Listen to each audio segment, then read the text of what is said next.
بسم اللہ الرحمن الرحیم۔ شروع اللہ کے نام سے جو بڑا مہربان نہایت رحم کرنے والا ہے۔ محترم ناظرین، آج کی ہماری سٹوری ہے قیمتی موتی، جس سے بہت سارے زیور بن سکتے ہیں اور کوئی چرا بھی نہیں سکتا۔ پرانے زمانے کی بات ہے، ایک تاجر تجارت کی غرض سے بغداد پہنچا۔ پچھلے وقتوں میں تجارت کا یہ قانون تھا کہ تاجر جس ملک میں تجارت کرنے جاتا، سب سے پہلے وہاں کے بادشاہ سے ملاقات کرتا، اپنا سارا سامان تجارت دکھاتا اور اس کی خوبیوں اور انفرادیت سے آگاہ کرتا تھا۔ چنانچہ اس تاجر کو بھی بغداد پہنچنے کے بعد بادشاہ کے دربار میں پیش کر دیا گیا۔ تاجر نے بادشاہ کے حضور تحائف پیش کیے، پھر مال تجارت نکالا اور ایک ایک چیز کی خوبی بیان کرتے ہوئے دکھانے لگا۔ حضور، یہ پانی سے چلنے والی گھڑی ہے جو میں نے یونان سے خریدی ہے، اور حضور یہ قلین ہے جو میں نے ایران سے خریدا ہے، اور یہ خالص ریشم کی تار سے بنا ہے، اور حضور یہ قلم ملاحظہ فرمائیے جو میں نے جاپان سے بہت مہنگے داموں خریدا ہے۔ تاجر نے ایک ایک مال کی اہمیت بیان کی۔ بادشاہ نے مسکراتے ہوئے کہا، بہت خوب، تمام چیزیں بہت عمدہ نایاب ہیں جو تم نے ایران، یونان اور جاپان سے خریدی ہیں، لیکن یہ تو بتاؤ کہ تمہیں ہندوستان میں ہمارے شایان شان کوئی چیز نظر آئی؟ تاجر نے بادشاہ کو متاثر کرنے کے لیے کہا، یوں تو بادشاہ سلامت، آپ کے شایان شان بہت چیزیں تھیں، لیکن جو چیز مجھے پسند آئی اس کو حاصل کرنے کے لیے مجھے کچھ عرصہ وہاں قیام کرنا پڑتا، جبکہ میرے پاس صرف 2 دن کا وقت تھا۔ بادشاہ نے پوچھا، اچھا وہ کیا چیز تھی؟ تاجر بولا، جناب وہ ایک موتی ہے، اور اس کی خاص بات یہ ہے کہ وہ دوسروں کو بانٹنے سے بڑھتا ہے،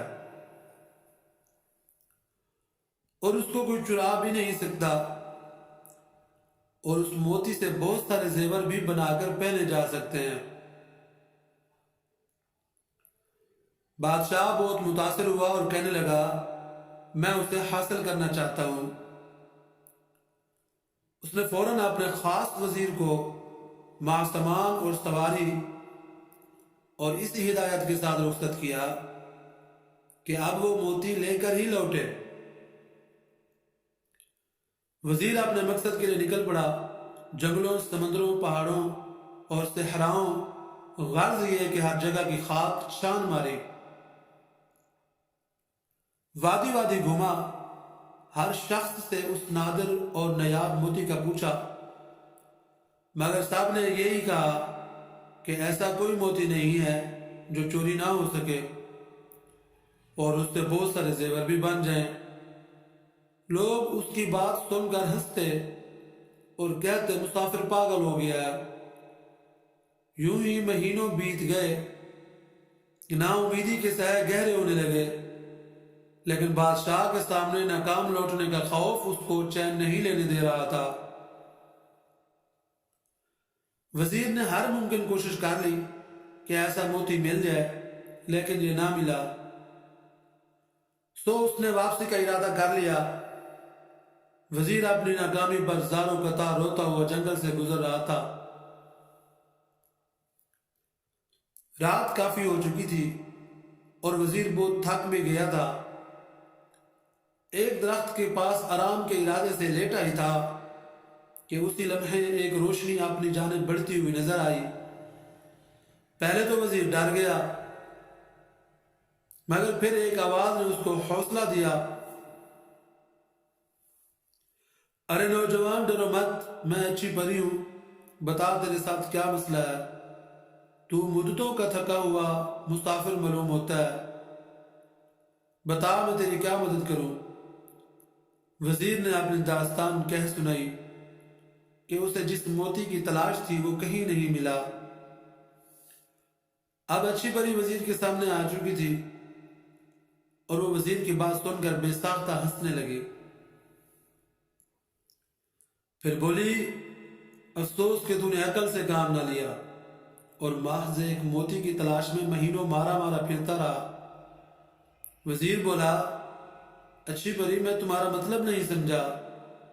وہ بولی، بھلے آدمی، وہ موتی دراصل علم کا موتی ہے، لیکن تو اس کی ظاہری شکل کو تلاش کرتا رہا۔ علم تو ایک ایسی شے ہے جسے ہزاروں نام دیے جا سکتے ہیں۔ کہیں اسے پھلدار درخت کہتے ہیں تو کبھی سورج سے تشبیہ دیتے ہیں اور اسے سمندر بھی کہا جاتا ہے، لیکن اسے کوئی چرا نہیں سکتا۔ وزیر نے کہا، لیکن اس سے زیور بنانے والی صفت؟ وزیر نے حیرت سے پوچھا۔ پری نے مسکراتے ہوئے کہا، علم کی بہت ساری صفات ہیں، تم اس موتی کی صورت کو کیوں تلاش کرتے ہو؟ یاد رکھو، ہر شے کی تاثیر کا تعلق اس کے نام سے نہیں بلکہ اس کے اندرونی خوبیوں سے ہوتا ہے۔ اسی طرح علم بھی ایک نایاب موتی ہے کہ جسے یہ حاصل ہو جائے وہ اسے ایسے ہی سج جاتا ہے جیسے انسان زیور پہن کر سجتا ہے، اور اسے کوئی چرا نہیں سکتا، بلکہ یہ تو بانٹنے سے بڑھتا ہے، گھٹتا نہیں ہے۔ وزیر بڑے غور سے پری کی بات سن رہا تھا اور بالآخر اس بات کا قائل ہو گیا کہ واقعی علم ایک ایسا موتی ہے کہ جس کے پاس ہو وہ دراصل دنیا کے سب سے قیمتی زیور کا مالک بن جاتا ہے۔ وزیر نے پری کا شکریہ ادا کیا، جس کے بعد اچھی پری وہاں سے غائب ہو گئی۔ اب وزیر بہت خوش تھا اور اپنی کامیابی کے گیت گاتا ہوا اپنے ملک روانہ ہو گیا۔ وہاں پہنچ کر اس نے بادشاہ کو علم کے موتی کے بارے میں بتایا اور سمجھایا تو بادشاہ بھی پری کی بات کا قائل ہو گیا کہ صرف علم ہی وہ موتی ہے جسے کوئی چرا نہیں سکتا۔ علم ایک ایسا موتی ہے جس کی چمک دمک زمین سے آسمان تک، فرش سے عرش تک ہے، اور علم کے اس موتی کی روشنی میں ہی انسان اس کائنات کے خالق و مالک تک رسائی حاصل کرتا ہے۔ جی ناظرین، ویڈیو پسند آئے تو ویڈیو کو لائک کریں اور چینل کو لازماً سبسکرائب کریں۔ ملتے ہیں نیکسٹ ویڈیو میں۔ اللہ حافظ۔